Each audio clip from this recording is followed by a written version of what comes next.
Fala, devs, como vocês estão? Vocês estão de boa? Espero que sim. Dev Gush na voz e eu vim trazer aqui um vídeo muito bacana para vocês, que é a explicação aí de como funciona a recursão. Eu vou fazer aqui em JavaScript, mas apesar de eu fazer em JavaScript, a recursão ela está presente aí na maioria das linguagens, tá? Então, com essa base de como funciona, você também consegue aplicar para as outras linguagens, beleza? Eu vou fazer aqui um exemplo com fatorial. Primeiro de tudo, eu vou mostrar como seria uma função fatorial com um loop, tá? A gente tem que chegar ali no n. Vamos lá. Então, ó, eu vou fazer um loop aqui. Para quem não sabe, né, para quem está um pouco desantenado, rapidinho antes de fazer a função, fatorial é isso aqui, ó. Por exemplo, eu quero descobrir o 5 fatorial. Fatorial é nada mais nada menos do que aquele número que eu quero descobrir vezes todos os números antes dele até 1, tá? Então, ó, 4, 3, 2, cheguei no 1, parei, até 1. Isso aqui vai resultar 120. Isso é o fatorial de 5. Gustavo, quero descobrir o fatorial de 3. A mesma coisa. O fatorial de 3 é igual a 3 vezes 2 vezes 1. Vezes 2 vezes 1. Legal. É basicamente isso aqui, tá? Isso é fatorial. Então, para me descobrir o fatorial aqui, o que eu posso fazer? Eu posso começar, por exemplo, do n. Então, ó, eu vou declarar com var, tá? Mas que é só a título de exemplo mesmo, então fiquem tranquilos. Eu declaro aqui, então, uma variável que seja factorial, que vai guardar o nosso fatorial, né, que ela vai começar aqui em 1. E eu declaro uma variável que ela vai ser o número ali atual que a gente está operando, que eu posso chamar, por exemplo, de num, que ela vai começar em n, tá? Aqui eu posso fazer o seguinte, enquanto esse num que eu estou operando, ele for maior que 1, maior ou igual que 1, né, eu posso fazer esse loop. E aí eu faço num menos menos, eu vou diminuindo, tá? E o que eu tenho que fazer? Eu basicamente vou ter que pegar o fatorial e fazer ele vezes o número atual. Porque, beleza, você vai pensar, o fatorial começa em 1. Aí, aqui o primeiro número, por exemplo, se eu colocar o fatorial de 5, o que vai acontecer? Ele vai entrar aqui, ó, não vai receber 5. Enquanto não for maior ou igual que 1, números menos. Então, ele vai fazer 5 vezes 1, 5. Aí ele vai chegar no 4. 4 vezes 4 vezes 5, que estava guardado aqui. Aí vai 20 e por assim vai. Legal? Então, isso aqui já deveria retornar o fatorial para a gente. Vou colocar aqui factorial. Vou executar. Faltou o print, né? Deixa eu colocar aqui console.log. Vamos observar. Temos o valor de 120. Então, bem simples, eu acho que essa abordagem deu para entender. Mas o X da questão é, Gustavo, como eu faço isso com recursão? Como eu posso fazer essa abordagem que você fez utilizando recursão? É bem simples. Vamos lá. A recursão ela é composta de duas principais coisas, digamos assim, dentro dela, tá? De dois principais caminhos, digamos assim. O primeiro caminho é o caso base.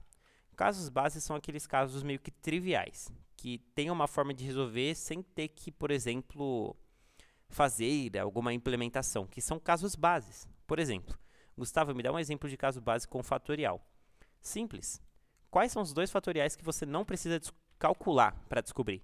Tem dois fatoriais que você não precisa de cálculo para descobrir, que é o 0 e o 1. Você não precisa fazer.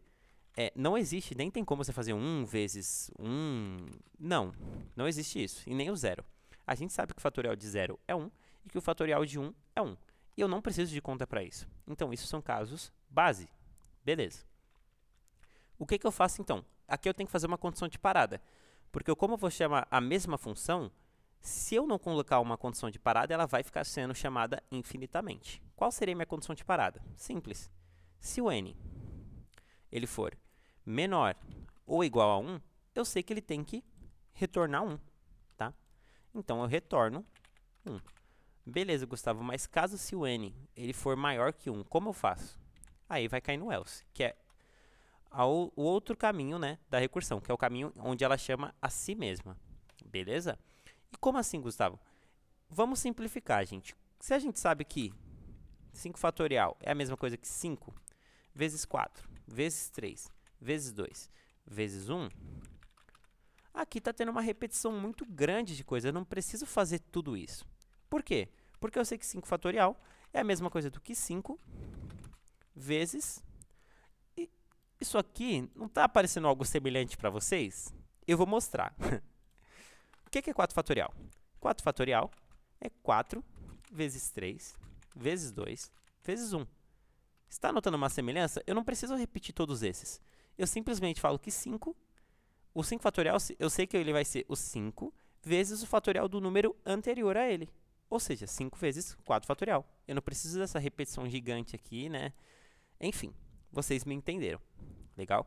Então, o que eu retorno aqui? Eu retorno basicamente o número atual que eu tenho vezes o fatorial deste número menos 1, porque eu quero o anterior, tá? Beleza, Gustavo. Isso aí vai funcionar mesmo, Gustavo? Vamos ver.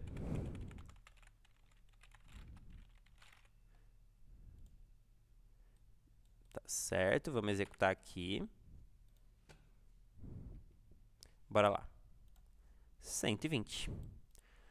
Gustavo, mas como que isso aqui chamou isso? Eu não estou entendendo como está funcionando aí por dentro. Você pode se aprofundar um pouco para mim entender? Claro que eu posso. Vamos lá. Gente, eu chamei com 5. O que aqui vai acontecer? Ele vai fazer a condição. 5 é menor que igual que 1? Não. Então, ele vai para o else. O que ele vai fazer? Ele vai fazer 5 vezes fatorial de 4. Eu sei quanto vale o fatorial de 4? Eu não sei. O que ele vai fazer? Ele vai chamar a função fatorial lá de novo. O que essa função vai fazer? Agora, o parâmetro dela vai ser o 4. Aqui, ó. Então, vai ser 4 vezes. Ele não entra nessa condição, porque 4 não é menor ou igual que 1. Ele cai no else, então ele retorna o 4 vezes o fatorial de 3, que é o 4 menos 1. Beleza? E aí ele vai indo. Até quando, Gustavo, a gente vai indo? Até chegar no caso base, tá? A gente já vai chegar lá, vocês vão entender. 3 vezes fatorial de 2, né? Que é 3 menos 1. Chegamos no 2, 3 vezes fatorial de 1. Olha que interessante, gente. Quando ele foi fazer o fatorial de 1, eu caí no if. Olha que bacana, eu caio no if. Ele fala, se n for menor ou igual que 1, vamos supor, aqui é o parâmetro 1. 1 é menor ou igual que 1? É, eu retorno 1. E aí a recursão ela volta atribuindo esses valores. Por exemplo, agora eu já sei qual que é o fatorial de 1. Ele é 1. Então, 2 vezes 1 é 2. Agora, eu cheguei lá no do 3. 3 vezes fatorial de 2. Pô, mas o fatorial de 2 eu já descobri. Tá aqui, ó. É 2. Então, vai ficar 3 vezes 2. 6. 4 vezes fatorial de 3. Eu já tenho esse fatorial de 3? Tenho. Tá aqui, é 6. Então, 4 vezes 6 é igual a 24. Agora, a gente chega naquele primeiro caso, né? Qual que é o fatorial de 4? A gente descobriu. É 24. Então, a gente faz 5 vezes 4. Executando 5 vezes 4, não, desculpa. 5 vezes 24. Recebendo, assim, o valor de 120. Eu acho que agora, passando por cada interação, vocês descobriram um pouco como funciona, né? Então, a gente vai descendo até chegar no caso base. Opa, cheguei no caso base. Retorna para esse. Descobri esse, tenho acesso a esse. Descobri esse, consigo descobrir esse. Descobri esse e assim vai indo. Entendeu? Gente, é assim que funciona a recursão. Eu espero que vocês tenham entendido com esse exemplo. Mas eu peço que qualquer dúvida que vocês tenham tido, né, ou estão ainda com a dúvida, eu peço que vocês deixem aqui no comentário, que assim que eu tiver tempo, eu dou uma destrinchada, eu explico um pouco melhor aí nos comentários, beleza? Valeu, um grande abraço e até mais.